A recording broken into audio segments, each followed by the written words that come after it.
दोस्तों, खबर बड़ी ही नहीं बल्कि बहुत बड़ी सामने आ रही है, जहां तीसरी बार यमन के पोर्ट के ऊपर जो है अमेरिका ब्रिटेन द्वारा हमला किया गया है।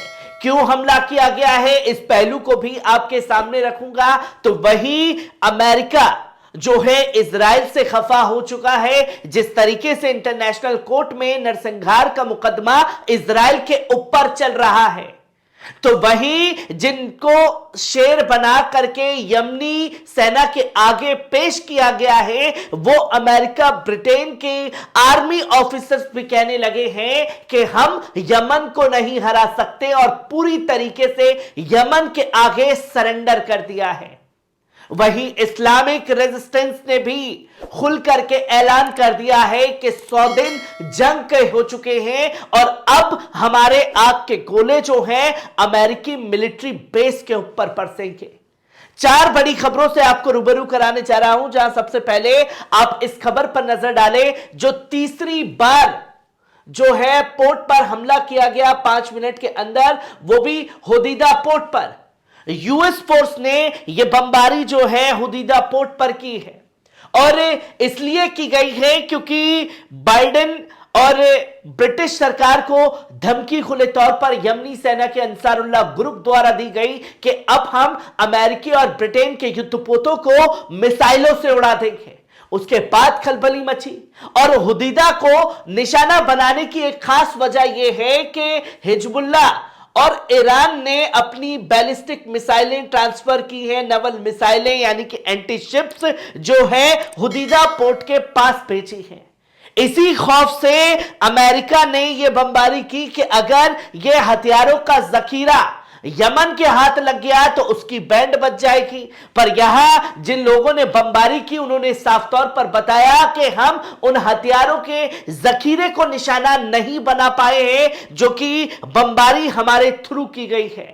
और ये मैं नहीं बल्कि खुद अमेरिकी अधिकारियों ने खुलासा किया है और यह भी अमेरिकी अधिकारियों ने बताया है कि हम इसलिए नाकाम हैं यमन के हथियारों को निशाना बनाने में क्योंकि उसके पास जो है 8 साल का सऊदी अरब और यूएई से जंग लड़ने का एक्सपीरियंस है।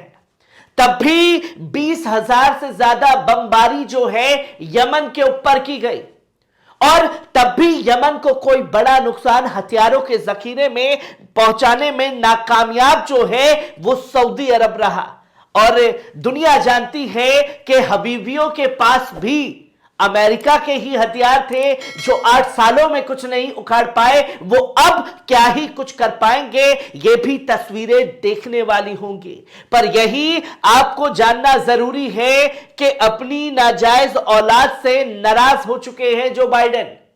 जहां बेंजामिन नेतन्याहू फ्रस्ट्रेटेड हैं इजराइल से, जिस तरीके से उसके ऊपर इंटरनेशनल कोर्ट में नरसंहार को लेकर के मुकदमा चल रहा है।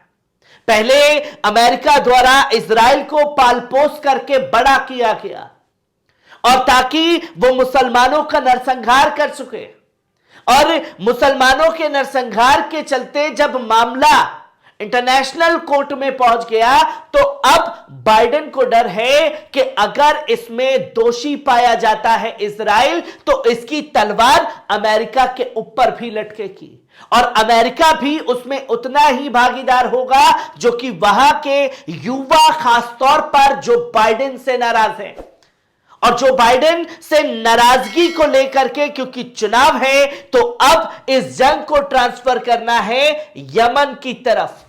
और बाइडेन का यह प्लान है कि नरसंहार जो कि इंटरनेशनल कोर्ट में अगर कुछ भी बयान आता है तो उसके लिए ध्यान डाइवर्ट किया जाए यमन की तरफ और इस जंग के दायरे को बढ़ा दिया जाए। ये चीजें सामने आई जिसके चलते नाराजगी साफ तौर पर बाइडेन की नेतन्याहू से देखने को मिल रही है क्योंकि नेतन्याहू ने कहा था कि बाइडेन की कसम हमास को कर देंगे खत्म, पर हमास को तो खत्म कर नहीं पाए। जिस तरीके से मासूम बच्चों का, बच्चियों का, बहनों का, बेटियों का नरसंहार हुआ है, उस तस्वीर को दुनिया ने बखूबी देख लिया है कि बीते 100 दिन की जंग में कुछ भी बड़ी सफलता हासिल नेतन्याहू के नहीं लगी है। जहां यह जंग इसलिए शुरू की गई कि गाजा के अंदर जाएंगे, हमास के ठिकानों को खत्म करेंगे और जो बंधक बनाए गए हैं उन्हें वापस ले आएंगे। पर हमास की मर्जी के बगैर एक भी बंधक को अपने दम पर इजराइल जो है छुड़ा नहीं पाया है, जो कि इसी के चलते यह नाराजगी साफ तौर पर देखने को मिल रही है। और सिर्फ ये अमेरिका ही नहीं बल्कि अमेरिकी अधिकारियों ने न्यूयॉर्क टाइम्स से बात करते हुए पूरी तरीके से सरेंडर कर दिया है और कहा है कि हमने लगभग पहले दिन 100 मिसाइलें दागी ताकि उनके हुतीस के जो हथियारों के ठिकाने हैं उसे नष्ट कर सके। पर अफसोस की बात कि हम इन 100 मिसाइलों में एक भी जगह हथियारों के ठिकाने को निशाना नहीं बना पाए। एक दहशत फैलाने के लिए यह बमबारी जो है वो की गई हमारे थ्रू, पर हम उसमें नाकामयाब रहे। और नाकामयाब हम इसलिए रहे क्योंकि 8 साल तक जंग सऊदी अरब के खिलाफ यमन ने लड़ी है और उनको एक्सपीरियंस है कि किस जगह पर उन्होंने अपने हथियार छुपाए हैं, जहां हमारी इंटेलिजेंस विभाग जो बड़े बड़े मौसाद जैसे सूरमा है अमेरिका के पास, सुपर पावर है, वो सुपर पावर भी हुतियों के दिमाग के आगे फेल हो चुकी है कि आखिरकार उनके हथियारों का जखीरा किस जगह है। यह खुद हार जो है यूएस के एक ऑफिसर ने मानी है और बताया कि हम उनके हथियारों को निशाना नहीं बना सकते। वहीं इस बीच इस्लामिक रेजिस्टेंस ने साफ तौर पर यह कहा है कि मिडल ईस्ट में अब आने वाले समय में यह जंग का दायरा बढ़ेगा और कई मुस्लिम देश जो हैं इसमें शामिल होंगे, जिसकी कभी सपने में भी कल्पना अमेरिका ने नहीं की होगी, इजराइल ने नहीं की होगी।